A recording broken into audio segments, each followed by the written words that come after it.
was a rumble in the jungle. Once I heard Dad was outside again counting birds, and Mama plugged in a nightlight, and I saw the queen of the world. Welcome to the Golden Hour Birth Podcast. Thank you for tuning in today. I am your co-host, Liz. And I'm your other co-host, Natalie.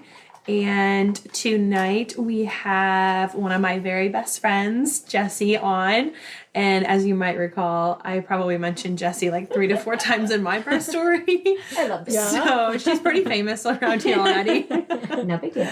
Welcome. Yeah, we're so happy to have you on and hear all about how you got your beautiful girl. Yeah, I'm stoked to be talking about it.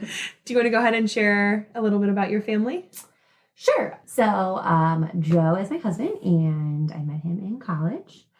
It was like summer after sophomore year, and we were walking into Spanish class, and I just saw those tan biceps, and I think carrying his longboard, which is ridiculous now looking back at it, but I was like, oh, hello. Hola. Hola, there you go. Speaking my language. But yeah, just immediate like attraction. And then we actually both realized that we were going to be starting nursing school together in the fall. So I think we kind of cooled it off because we didn't want any, potentially awkward situations being in nursing school together. So just started off being really good friends, and eventually started dating. And I remember being in our OB clinical, so on labor and delivery unit and postpartum, and just loving it, but also being like, yeah, I definitely want to have a baby with this man. So I need some strong birth control because I'm not ready yet. But so we got married, or engaged shortly out of college, and then married a year later. And I'm a nurse, and he's a nurse practitioner now.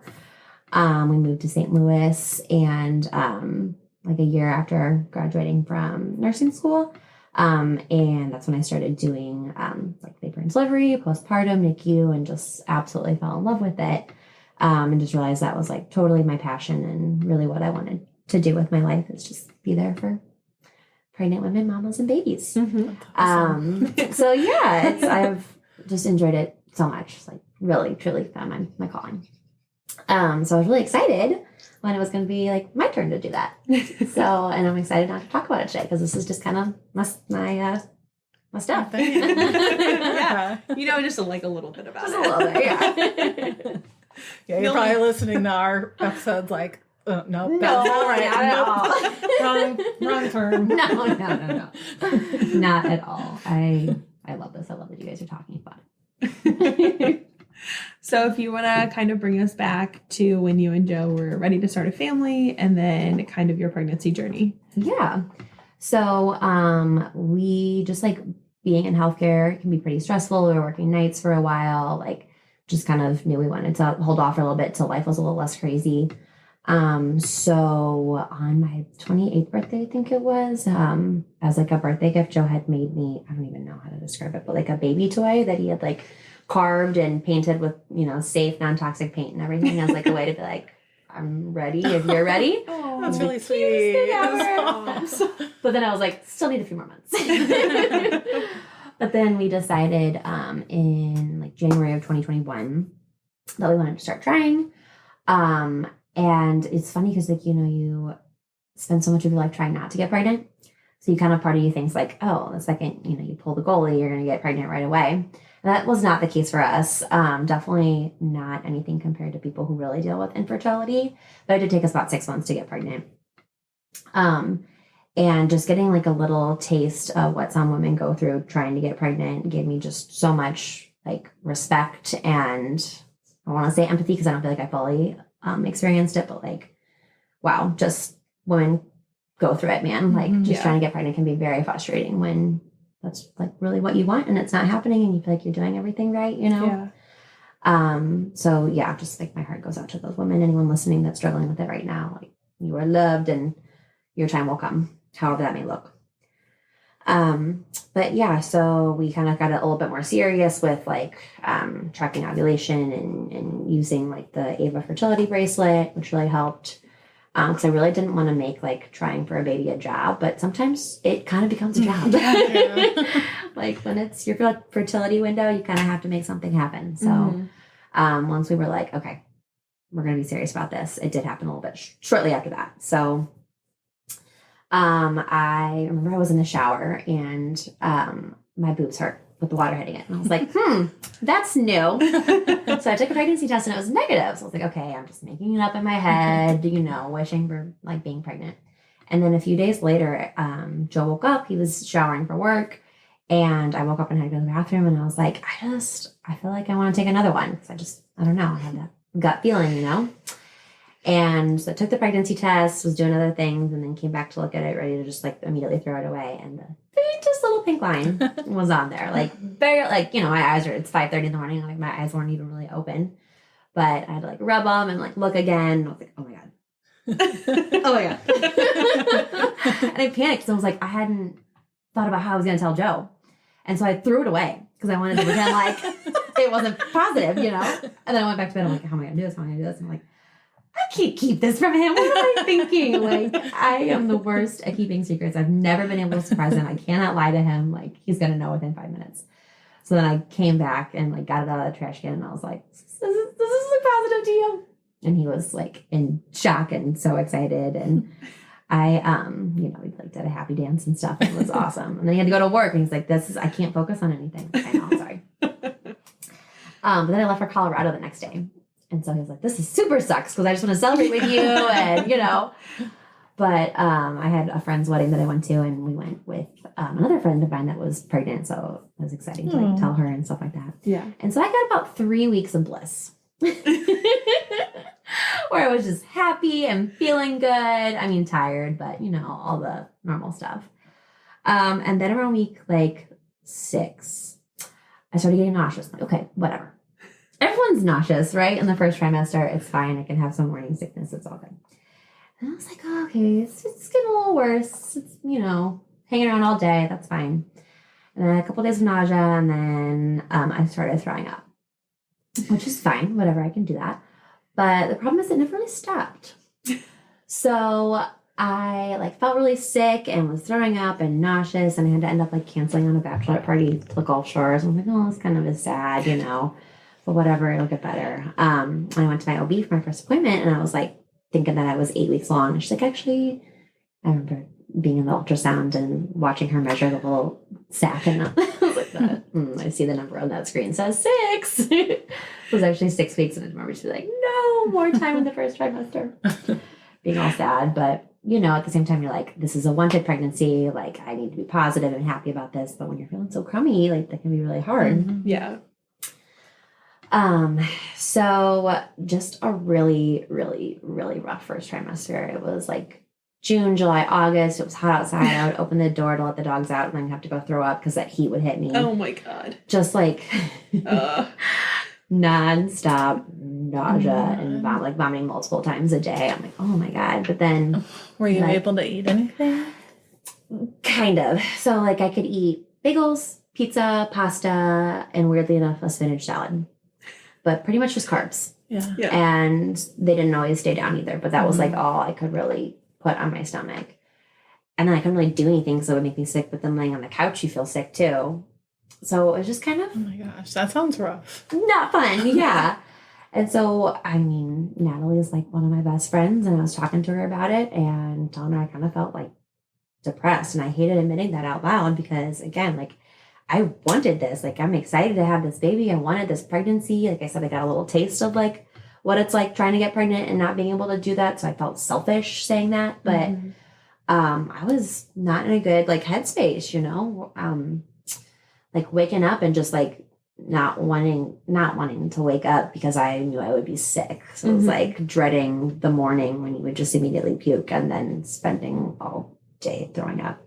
And then I would take naps because I was so tired, and I knew when I took a nap, when I woke up, I would always immediately puke. So it's just no fun. Oh my God. That sounds like a terrible cycle. Yeah. It was pretty vicious. So Natalie got me hooked up with a therapist from her work, and that helped so much. That's awesome. Having someone to talk to that you didn't feel like, because you don't want to always just be like unloading that on your friends and family.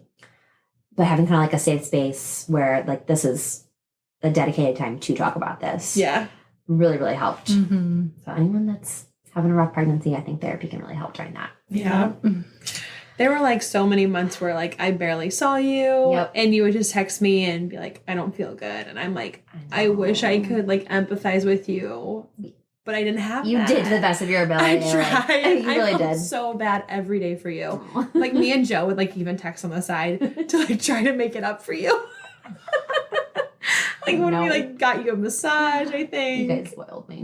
No, you really like everything that you could do, you did. And I was so appreciative of you guys. And I had to cancel so many times on you. And I felt so bad, but also it was like awesome because I knew you weren't taking it personally. Yeah. You weren't like, wow, she just doesn't like me. No, honey, you awesome can't get away from me. But speaking of like having good friends like you and like Joe, like people that are just in your corner, there for you no matter what. Like I feel like my love and appreciation for my friends and my partner really grew during that time. Like I was sick and depressed, but I was so appreciative of my people. Mm-hmm.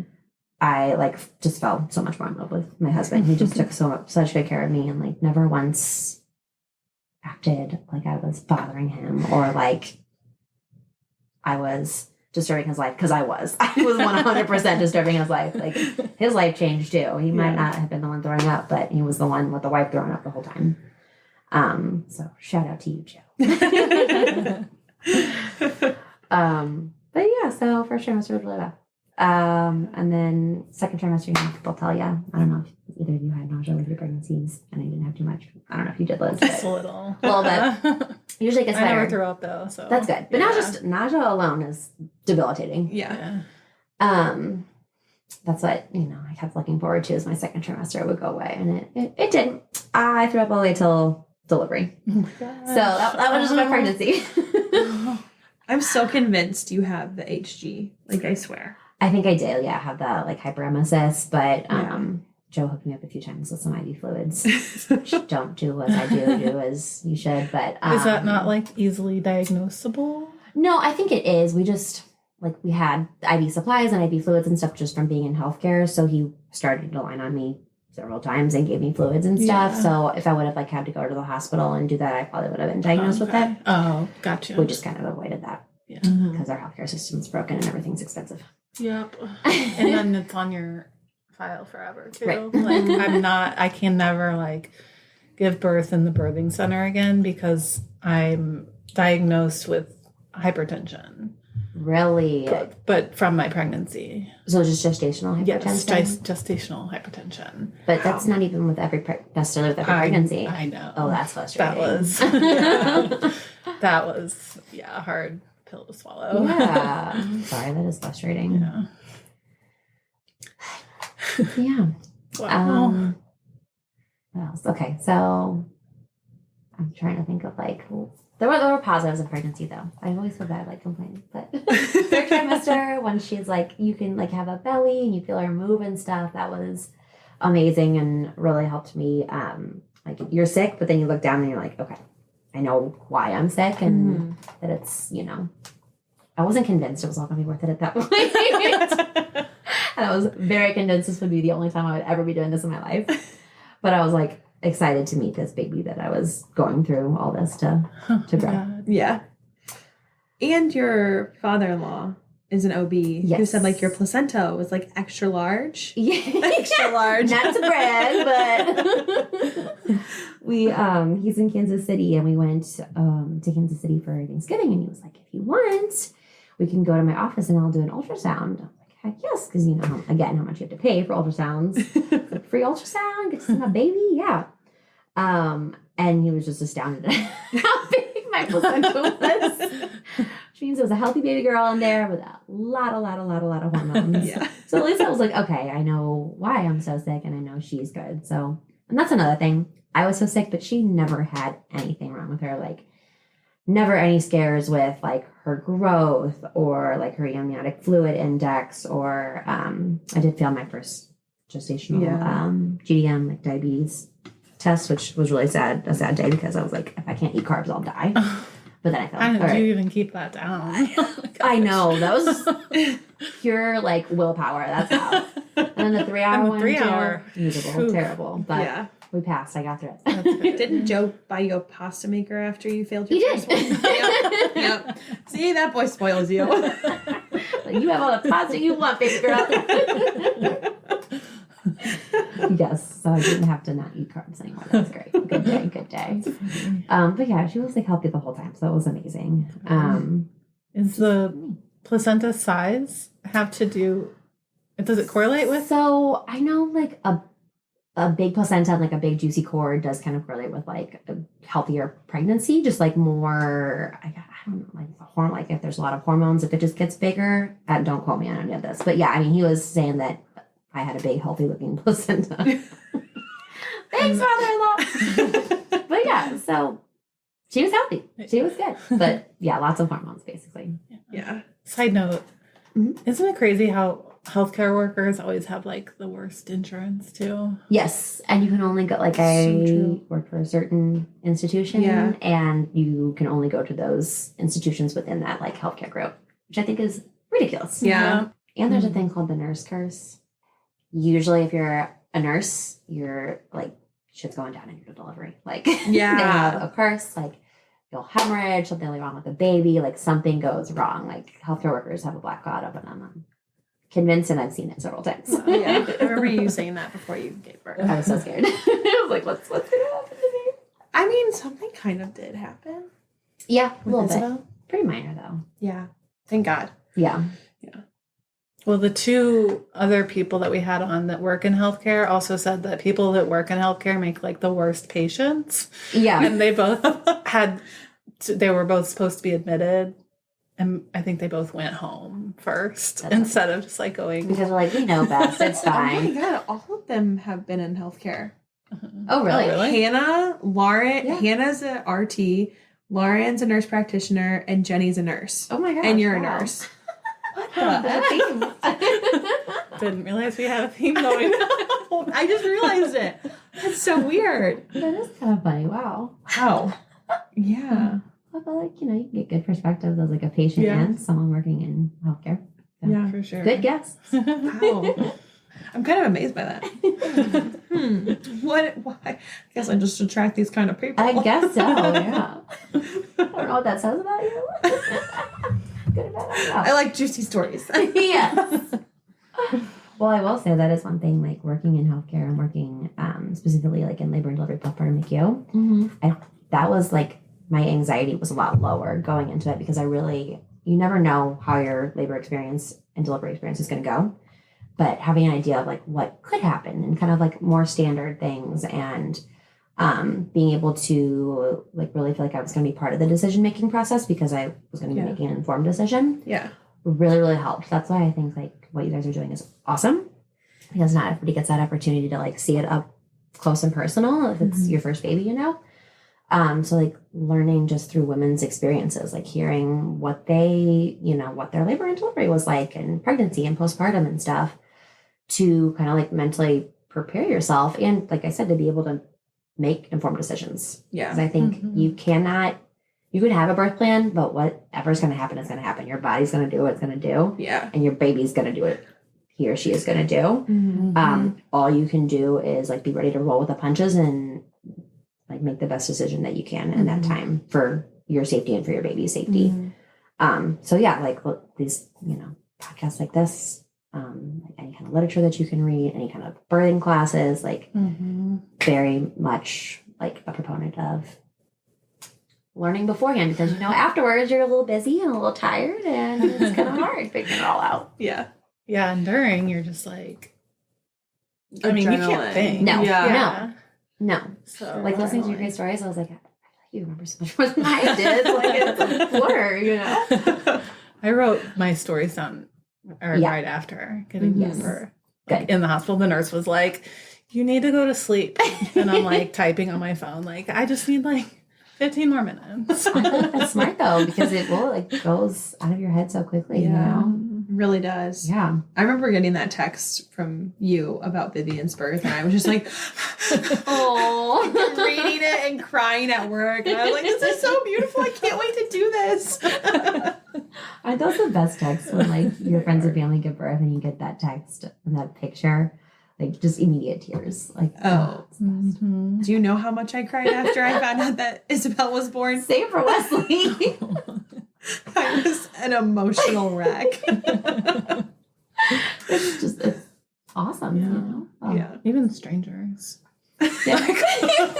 Scrolling in Instagram, like birth stories, other birth stories. I'm like, okay, So happy for something's you. wrong with me. Yeah. I'll read like post 1 out of 12. I'm like, I'm invested, honey. Oh yeah. And on like TikTok when it's like, okay, part 2 in the comments, I'm like, I'm there. I'm there. This is See a you there. 12-parter. I'm in. Well, it's because I feel like everyone's going to be so different, you know? And It's so different. everything is so exciting. And yeah, it's awesome. We obviously all love it. Yeah. You know? I think that's like what is like my obsession with birth is like there is no one in this world that was born the way that I was born, Right. the way that Liz was born, and you, Yeah. and all of our kids. They're like no one compares. It's a unique story. It's so unique. That's why I think it like just brings me so much joy to like learn about other people's. Yeah. Oh. Your face is lighting up. I know, I love it. I talk about it all the time. So Jess, is there anything else you want to add from pregnancy? I think, I mean, it's just like when I think about it, I was like trying to prepare today and it's just the nausea and vomiting is like all I can think of.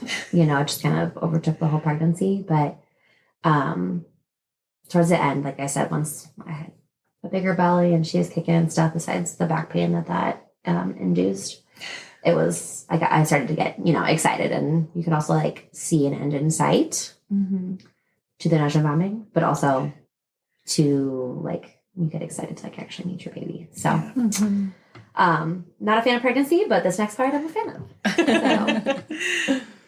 So we can go ahead and jump into this birth story. Let's do it. So, she at 36 weeks, we did an ultrasound and she was measuring kind of big. And so my doctor was like, we can schedule an induction because, and just having seen moms come in like post dates, like, 41 weeks or something like that. Sometimes babies can be really big. They get stuck. You get a shoulder dystocia. That's an emergency back to the, OR. I wanted to avoid that if possible. Also, I was just done being pregnant. So I'm like, let's do it. Schedule induction. Which I would have loved for my body to go into natural, like labor naturally. And I knew that there was still a chance. But at 39 weeks, it's safe for her. She would be a decent size. And I was like, bring it on. Yeah. After all that nausea. Yeah. Right. I would have done the same. Didn't want to go any longer than I had to. Yeah, absolutely. So like the day before, we scheduled induction for March 1st. And the day before I went to the zoo, we like walked 4 miles. I was like trying to walk that baby out. Doing all the tricks in the book that they tell you to try and get that cervix softened and dilating a little bit. And I did have some contractions, but they were pretty irregular. And actually, when I went into the office at 38 weeks, I was 1 centimeter. So I was super excited about that because we'll have women come in that are closed, thick, and high with their cervix. And that just can lead to an unsuccessful induction where you're more likely to have a C-section. It doesn't mean it's impossible, but it's just a little bit harder. So I really wanted to have some progress going in. So I was really excited that I was 1 centimeter dilated. I was 50% effaced and the baby had come down. So she wasn't like sky high anymore. She was applied to the cervix. So all that was exciting. So I went in there and it was the unit that I work on. So, they had like the room decorated. I had my nurse picked out. I knew like the doctors that were on that day, like the pediatrician and the house OB. So I feel like I had a really unique experience in that way. Just again, which really helped my anxiety, just knowing what I was walking into. Because I have like baseline anxiety, and if I didn't know like what this was going to be, this whole experience was going to be like, I probably would have been freaking out. So I'm really, really, really grateful for that, and I know not a lot of people get to experience that. So it was kind of like a party in there at first. Luckily, the unit wasn't too busy. I had, my coworkers and my friends in there hanging out, and it was pretty casual, like chill at first, because we did Cytotec, which is a cervical ripening agent that they put right outside your cervix. And that can throw you into labor, but most of the time it just softens your cervix, makes it more favorable. And I did start like having some contractions, but I was walking around the unit, like laughing with coworkers. I took a nap. Like it was very relaxed. And you can do that you can do a dose of Cytotec every 4 hours. So when Erica, my nurse and good friend, checked me, I was still 1. I was like, dang it, what did I do wrong? She's like, you're a first-time mom and you had 1 dose of Cytotec. You did nothing wrong. This is just what it is. I'm like, okay, yeah, I know that, but I kind of wanted it to throw me into labor. So we did a second dose, kind of same thing, like a little more contractions. And I'm like looking, I will say, like knowing what to look for on the monitor, like with baby's heart rate and contractions, was kind of annoying. Because then I felt like I was like at work, like I was like looking at it all the time. Yeah. And luckily her strip was beautiful. She never had any decelerations or anything, but I would like hear her heart rate go down a little bit, and I'd be like, I have to look at the monitor and, analyze it. So I knew I was contracting, and I felt some of them, and I saw a bunch of really good ones, and she checked me again after the second dose, and I was still 1 centimeter. So I was like, oh, gosh. So place the third dose, and I'm getting a little discouraged at this point. And, of course, my mind goes to, like, I'm going to have a C-section. Like, this isn't going to work, getting all negative and stuff. But after that third dose, that's when the contractions came banging in. They, like, definitely, like, I was like, okay, this is a legit contraction. Like, having to kind of breathe through it and stuff. And Joe brought some dinner, and, like, I ate what I could, but it was really starting to hurt. And my plan had always been to get an epidural. I watched women do it naturally, and I was like, I'm not that strong. I can't do that. 5th baby, when they like fall out, maybe, but 1st baby, no. So, but I didn't know when I was getting an epidural. I was like, just gonna play it by ear. But after that third dose of Cytotec, I was really, really feeling them, and I kind of like was embarrassed because I was only 1 centimeter and I hadn't even been on Pitocin yet. But I was like, I can't do this all night. Again, I know you went natural. Natalie, I know you went natural for a while. Like, you guys are badasses. I was 1 centimeter. I'm like, nope. You're a badass for dealing with that pregnancy. So maybe at that point I was just done. You didn't have that. Yeah. Still though, contractions, whoop, Yeah. intense. But I was excited to, maybe not excited. I was curious to feel what it actually felt like. So I'm glad I did go into labor and felt that. But a little dose was good enough for me. So my night nurse that night, I was like, yeah, I think I'm ready. And got my epidural, and I've never been more relaxed in my entire life. I just within like 30 minutes, I wasn't feeling contractions anymore. And I just was like, oh, this is heaven. It is good. It's great. So yeah, like I said, everyone's different, and wants their labor experience to be different. I was very happy I got an epidural. And I actually got to sleep that night because I had, all day. I went in at 8 a.m. all day, but on the Cytotec, and I knew I was going to have another long night. Yeah. So the only downfall, like when you do have an epidural, it works by gravity. So they want to, turn you side to side about every hour so that one side doesn't get super numb, and then the other side you have like a window. I never knew that. Yes. Okay, very interesting stuff. I remember like turning, and You're like, I didn't know why. Leave me alone. Yeah, I didn't know why I was doing that. Well, it helps the epidural, the medication work, and it also just has babies have put pressure on different parts of the cervix, encouraging you to dilate more. Oh. Do they use the peanut ball and stuff for you? Yeah. Yeah. So that helps just open up the pelvis. All these little tricks, I texted you that morning, do the peanut ball. Do the peanut ball, yeah. Mm-hmm. Yep. And she had been doing the peanut ball all night with me. And so, you're I was relaxed, but you're still not really getting sleep. But yeah, I just remember just being relaxed for the first time in a while. But then she checked me, and I was 2 centimeters. So I had barely made progress. So again, kind of getting discouraged. And then that was right after the epidural. So around 10 that night. And then 4 a.m. she checked me again. And I was still 2. At that point in my mind, I'm like, yep, getting a C-section. Just super discouraged. And just from what I had seen other women go through, if you don't make enough progress, you're kind of, and you're on, if you get on, at that point I was on Pitocin. Once I got my epidural, they started me on Pit. So I was contracting really well. Baby looked good. Everything is how it should be, but my cervix wasn't dilating. And if you're on Pitocin for greater than 24 hours, like basically the longer you're on it, the more tired your uterus can get. And so your risk of a postpartum hemorrhage goes up. Because after you deliver, your uterus needs to clamp down like crazy and prevent that postpartum hemorrhage. And if it's tired, it won't do that. Yeah. So again, in my mind, I'm just like going through all this stuff, like convince somebody to C-section. And then at 5:10, I'm laying there and I felt a pop. And just the slightest little trickle of water. I could feel, I'm like, is that water? I think so. So I just kind of laid there and I just remember like smiling really big. So I was like, this is it. Okay. This is a game changer. If my water just broke on its own, like I can do this. Like this is happening. I'm going to have a vaginal delivery. Like my mindset just completely changed. I just needed I just needed a little, you know, a W, I guess, like some sort of win. Yeah. A little nudge. Yeah. Like something, some progress. And so Allie, my night nurse, came in and I was like, okay, 5:10, because I know those times are important. I was like, I felt a pop. And so she's like, yeah, I think so. She's like, do you want to check me? I'm like, or do you want me to check you? I'm like, no, let's wait till Erica gets here because she was going to be there in like an hour. And we'll see. Like, I'll give my body a little more time now that my water's broke. We'll see what I am. So Erica gets there and she's like, so she's been with me through this whole pregnancy because I work with her. Mm-hmm. And she was the one when I was really, really sick. She was telling my OB, like while my OB was there for delivery, Dr. Jane, get over here. We got to get Jessie something. Like she got me hooked up with all the anti-nausea medication. She's like, you need to take care of her.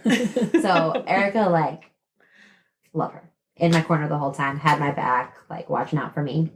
So I was really excited for her to check. I'm like, I know it's going to be good. I know I'm going to have dilated. And she checked me. She's like, check me for a second. I'm like, come on, tell me. It's like, okay, 5 to 6. Hell yes! So excited. And then all of a sudden, I felt a huge gush. She, being an experienced labor nurse, helped break the rest of my bag. I don't think she would have done that if she didn't know what she was doing, but she went ahead and encouraged a little more change by getting rid of all of my memories. And I just remember it like literally went from that trinkle at 5:10 to like it was like literal gush. Like my water there was no more amniotic fluid left in my body. Let me tell you. So I was like, okay, yeah, things are gonna start going now. And she hadn't even left the room, and I felt a contraction, which I had not felt contractions all night since getting the epidural. I was like, I actually kind of felt that one. She's like, okay, yeah, well, you know, your water's fully broke now. And I felt a little pressure with it. And I was like, okay, well, she's like, call me if you feel pressure. You know, they tell you like, let me know if you feel like you have to poop. Mm-hmm. And baby's down there right there on your perineum. 2 or 3 contractions later, I was like, I know this is ridiculous. She just checked me. I was 5 centimeters, but like, I feel like I have to poop. Like, there is a lot of pressure. This is really uncomfortable. So I called her, which, like, being a nurse, I never want to call my nurse unless it's, like, serious, you know? I'm not going to bug you unless I absolutely have to. And she's like, okay, well, I'll come check you. She came and checked me, and she's like, okay, so you're pretty much complete. There's, like, a little bit of cervix, so we call it, like, an anterior lip, so basically 9.5.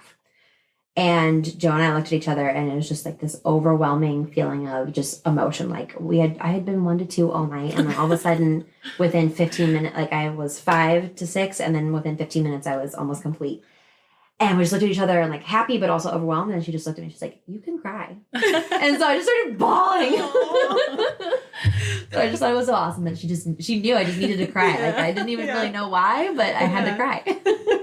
A lot of emotions. Oh, it is. That's so fast. It is. Yeah. So fast. Like, not expecting that at all. Like, happy that it happened, but holy cow, I haven't really had time to process that it happened, you know? And I should have, like, screenshotted, like, our text messages that day of, like, what the? What? You just went from, like, 5 to 6 to 9.5? Right. I was that's not how it happened. No. In my mind, I'm like, okay, you get to 5. That's active labor. Then it's about 1 centimeter every hour after that. Then you can labor down when you're complete. Then pushing on average is 1.5 to 3 hours for first-time moms. Like, that's how it was going to go in my head. Yeah. Again, knowing that anything can happen, but, like, I just wasn't expecting that to happen. So, we did some practice pushes, and I told her, I was like, I am really bad at holding my breath underwater. So I'm nervous about this whole 10 seconds thing. Like, I had been in countless deliveries and seen women, you know, do it, and I knew like what it looked like, but I was like, I just don't know that I can do that. That looks so hard. Yeah. And I did like 2 or 3 with a contraction, and she took her glove off and she said, okay, don't do that again. I'm going to call the doctor. I I love those kind of stories. Oh, really? She's like, yep, she's like +2, so basically almost crowning. And I knew I still had to get her into that pelvic bone, so it would be a while, but I was pushing really good, and I was like, and she was like, you're ready to have this baby, aren't you? Just a little. Just a little done being pregnant.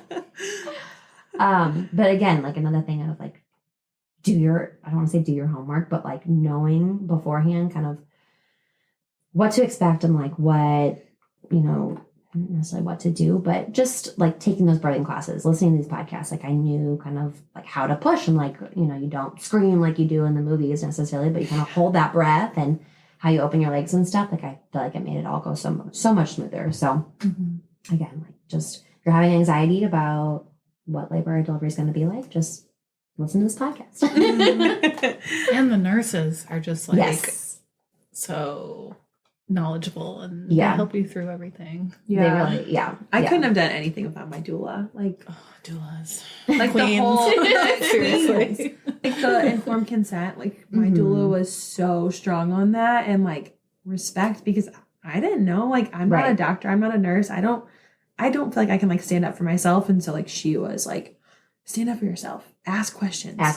Yes. I'm like, because you're thank you. relying on these people and Yeah. you're the one that's ultimately going to like hopefully make the best decision for yourself, Mhm. but you need help. Like this isn't your area of expertise, you need help making those decisions. So yeah, doulas, nurses, doctors, like also have like a doctor or midwife that you really like trust, and you have that whole pregnancy to kind of like build trust with them. But I would say like if you're not sure about it in the pregnancy, switch it up, Yeah. because you want in the delivery, you want to have a good physician or midwife. Yeah. Yeah, for sure.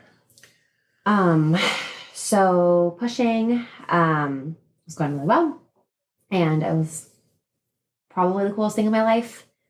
Just having all my coworkers in there who are like my really good friends. And again, like I'm just so happy because sometimes we're really, really busy and you just have the bare bones in there. Like who needs to be in there? Like a nurse for the mom, a nurse for the baby, and the physician when it's time for delivery. But I had I was the only person in labor at the time. I don't Oh. think there was much going on postpartum. So I had like just, I don't even remember all the faces that were in there, which I know a lot of people would be like, no. But, and I'm still not sure how Joe felt about it. He's probably a little overwhelmed, but I was like, yeah. Because they were like cheering me on and telling me I was doing a good job. And I knew they wouldn't lie to me. So I was like, okay. Awesome. It's like your village. Yeah. My village, exactly. And I gave my phone to one of them, and she was like, when it was time, taking a bunch of pictures. Some of them only Joe and I will ever see. And they were like in live mode or whatever. So I feel like I had like little video clips of like the actual birth. That's awesome. Aw. So cool. I Thank you, love that. Brittany. You're the best. But yeah, so push in 29 minutes, got that baby out. And I remember them just like, I get emotional talking about it, but like that final push and that relief. Because even with an epidural, like definitely felt everything, which is good. I think that's like why I pushed well. But when they took her out and put her on my chest, like just the flooding of love, and I mean, makes sense that oxytocin is a hormone of love, because I was just like running through my body, like sobbing tears. Joe and I just sobbed, like all those pictures, you could just like ugly crying. But the happiest, best moment of my entire life, like, and people say like you just don't know the love that you have for your child until you actually go through it, and you don't. I need to get now. I love you. Oh. So, this is when your friends go through it. I feel You're like making me cry now. It's the best though, right? Like, it was just so emotional. And like all like those, my friends and nurses were like crying. Joe's crying. It was just beautiful. It was perfect. The worst pregnancy ever, but the best delivery ever. Like I have my cousin was like, I'd be pregnant again, but I wouldn't want to go through labor and delivery again. I'm like, I'm the total opposite. Yeah. Just skip the pregnancy and just deliver. It was the coolest thing in my life. Of course, though, she was a little stinker and didn't want to breathe very well. So she like had a good strong cry at first, so then it was kind of not the best. And I couldn't not be a nurse in that moment either. And so I was like dry and stimulating her and trying to like, pinch her and make her cry a little more. And she's crying, but her color wasn't the best. So I kind of looked over at my coworker Laura, who was there for Isabel, and she looked at me and I'm like, yeah, take her to the warmer. I know she needs like, pulse ox and maybe a little CPAP, which she did. But she came around. They had her for a little bit, and then I was able to still do some skin to skin. And skin to skin was like really helped her with her grunting, which is basically her just trying to make CPAP on her own, just trying to keep those air sacs open. So make that kind of like singing sound. They're just like trying to open up their lungs, and grandparents would be like, "Oh, they're singing! Isn't it cute?" Like, no, this is not cute. This is respiratory distress. But she got better with skin to skin. So once she was a little more stable, I looked at Joe, who's my cuddly, amazing husband, and couldn't cuddle me for the past 9 months because I would want to throw up on him. And I was like, Dad, do you want to do some skin to skin? His shirt was off within 2 seconds. He was like, I was born to do this. So he was doing some skin to skin with her, and it was just, I have so many pictures of that because it was just like the sweetest moment. And it was more than a moment. Like, he did so much skin to skin. But he was really like, seeing the father of your child with your child is a really cool thing. Mm-hmm. It's the best thing in the whole world. Yeah. There's so much love. So much love. Like, all around love. Yeah. But yeah. Then, like recovery, getting up for the first time, bleeding, peeing and having it sting, like your stitches, you're sore, like all that was kind of rough. It helped so many moms like go to the bathroom for the first time and get that big ice pack and Tux pad and witch hazel, but now actually like feeling it, I was like, whoa, this is a little more uncomfortable than I thought it'd be. And I didn't even have like a big tear, so that really makes me like those women that get 3rd and 4th degrees. Oh my gosh, you warrior. Yeah. But we ended up having to stay in the hospital for the full 48 hours, which I really wanted to leave after 24 hours. But she had that respiratory distress on and off, was kind of like grunting and breathing fast. And ended up, I kind of was talking to the pediatrician that night and like letting her, I was like, it wasn't always. So sometimes they would come in and she would look fine, but I was like, no, I counted her respirations earlier. They were 80. Like, it was gross. So we did some blood work and like a chest x-ray, and it did look like she had kind of like a mild infection because her white blood cells were increased and stuff. So she had to get a little baby IV. No. Which, I start those and like seeing them on my own baby, it was just so different. It's crazy how when it's your own child, it's just different. Mama bear. Mama bear, yeah. I remember being like, I can go start that IV. And Joe's like, you have been up for 48 hours. You just delivered, baby. You're not starting that IV. But I was like, but I can probably do it. I can do it well. But my nurses there did great. I'm glad that I was forced to let go of a little bit of control. And then I remember the next day I was like wanting to administer the antibiotics. I'm like, she can just stay in here because she was able to stay in my room. Luckily, she didn't get admitted to the NICU or anything. She just had to go out for antibiotics. I'm like, no, just bring the pole in here and the pump in here and I'll do it. And they're like, no.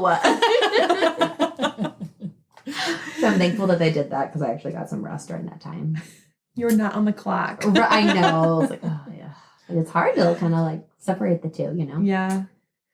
But 36 hours of antibiotics and she was looking better. Lab work was better. She was breathing better. So that was good. So that was my little bit of nurse curse, was just her not wanting to breathe super well. Yeah. But all things considered, it went pretty dang well. 29 minutes. Come on. I'm really proud of that number. Yeah. You beat me by 2. I know. Yours was sunny side up though, so you win because that's way harder to push out. That was fun. Yeah. Fun. In the same way that my pregnancy was fun. I felt like really good when you texted me like, sunny side up, like what? Holy shit! You pushed him out in 31 minutes. It's I amazing. was like, oh, you should. You should. That's like going the opposite way. I know. It's supposed to. I know. It's so much Not harder. working with your body. No. Yeah. I know women that have like it's their 2nd or 3rd baby, and say their 2nd one they pushed for like 5 minutes. I think one of my coworkers literally was that, and her 3rd one she like pushed for 30 because it was sunny side up. Yeah. So it's like that much. I mean, by the 3rd one, it should be like a contraction or 2 and that baby's out. So kudos. Very impressive. Thank you. I got emotional because I just like you're one of my favorite people in the whole wide world. And just having your daughter here is like just been so beautiful to see. And like you and Joe are just so freaking perfect. And I just I can't even describe how much love I have for you three. So that's why I'm crying again. Just I understand. The same. The absolute same for you. You three. Yeah. So if you want to go into like postpartum, I know you're probably just excited to have a baby in your arms and not be pregnant anymore. Yes. So, I feel like postpartum depression and now hopefully anxiety a little bit is a little bit more common knowledge. Whereas before women didn't really like know about it. And when it was happening to them, they're like, well, why in the world am I depressed? I just had my baby, And it is like, decently common. Like women do go through that, especially the postpartum anxiety. But I just felt pure happiness, like so much relief for not being pregnant anymore, for having my baby in my arms. I have been like a postpartum nurse for a while, so I feel like I was better prepared than a lot of first-time moms, which again, I think just helps things go so much more smoothly. Because I know even when we were about to give her first bath, like I was forgetting stupid stuff and I can't even tell you how many baths I'd given, but it's because you're so tired, Yeah. So just having some knowledge going into it can really help. But just so happy. The only time that I broke down was like the second night home. So I think the fourth night overall. I was just running on fumes, and she hadn't really slept much, obviously, and she did a little bit of grunting before bed that night, and I was like, why did you just do this? And actually my in-laws had been in town, and my mother-in-law started feeling sick, took a COVID test, it was negative, wore a mask around her the whole time, but then when she went back to Kansas City the next day, she took another COVID test and it was positive. So she was a mess, just so worried and stressed that she would have gotten our newborn sick. And we were actually okay. But then when she was doing that kind of funky breathing, I was like, oh my gosh, is this still the infection? Did the antibiotics not clear it? Do you have COVID now? I just couldn't sleep at all. And she wasn't, we were breastfeeding and it was going really well, but my milk hadn't come in because, it takes about 72 hours to come in, so they don't get super satisfied. They don't get that full belly where they're going to sleep for 2 or 3 hours. So she was just up nonstop that night, cluster feeding, which I was okay with because I was watching her breathing. But I was up from 10 p.m. to 6 a.m. No sleep. My stitches were killing me. Joe was up a few times, but I also didn't want to wake him up because one of us has to be functional, But I also needed someone in that moment, and I just remember sitting there nursing her, just crying. It was like this, I hit a wall. I was really tired and overwhelmed. And when Joe kind of woke up, he turned over and I was in the chair. He's like, dang. And I was like, I need help. And he shot out of bed and was like, what can I do? It was so helpful, but I was just, you hit walls. So Tough, yeah. Yeah, you guys know, yes. Like when you're saying hit. Yeah. Ooh, walls were slammed. Yeah. But that's when it is, I think, really nice to have family and friends, if, whoever is a good support for you at that time. Because I didn't think I would need a lot of family afterwards, and I really did. I was really happy for the family that we had there just to help out with literally holding her while I could get an hour or two of sleep. Take a shower, eat a meal. Exactly. Oh, and bringing meals and stuff. That was so helpful. Just simple things like that are huge. Yeah. But other than that, and I will say too, breastfeeding, I had seen so many women struggle with breastfeeding in the hospital because it is really hard at first, especially when it's just colostrum. It's not your milk.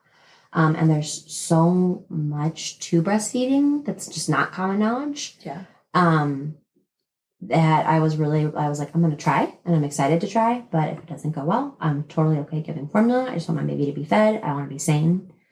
But it actually really did go beautifully. I'm still nursing, and I love it so much. It's a beautiful bonding thing with us. It's super convenient. Anytime she's hungry, I don't have to warm up anything. I just pop her on. It's really cute.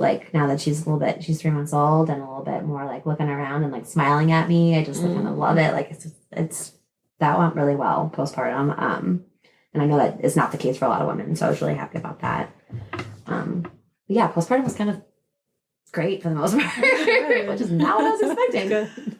I expected to love pregnancy and be have a hard postpartum, and it was the total opposite. Yeah. So great. whatever. Yeah.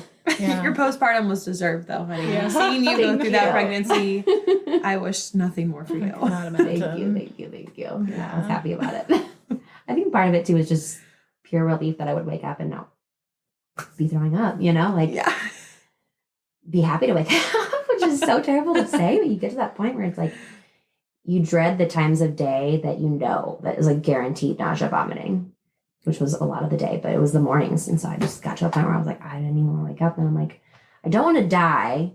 So it's not like suicidal, but I'm also not wanting to wake up. So I probably should talk to someone. Mhm. Like that's not a good thought process to be having. So Yeah. Do you very think helpful on therapy. do you think that the therapy that you did have during your pregnancy kind of helped with the postpartum? yeah, I do. Period. Yeah, because we talked about like what postpartum might be like and stuff in therapy, and I knew I had that person that I could talk to if I was struggling.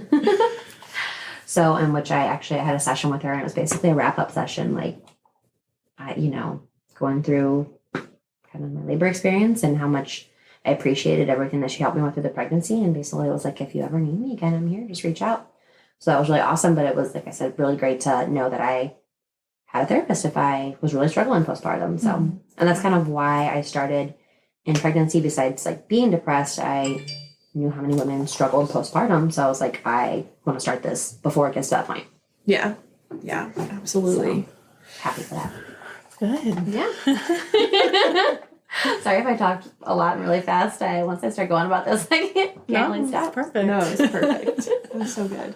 Yeah. So, do you have any advice for any new moms out there, pregnant, almost having babies? Yeah, I mean, kind of what I've just been saying, like, just try to prepare yourself as best you can, because I think the more you know going into it, the better off you'll be.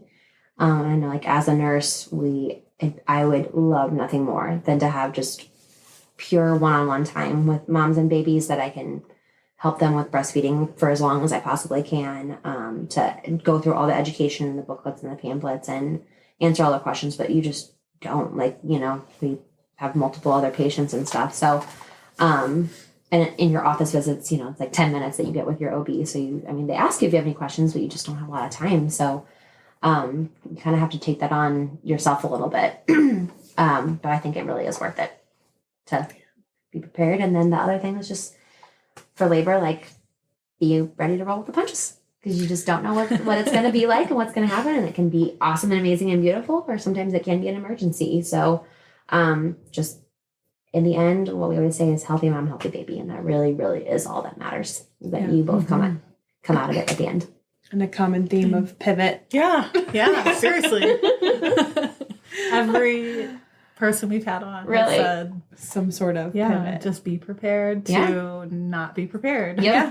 Yep. It's legit. Your birth plan is only a plan. Yeah. Right. It's not what's going to happen. Pretty much no. Yeah. Very, very rarely does it actually happen the way you think it's going to. Yeah. And thank you so much for sharing your story. Of course.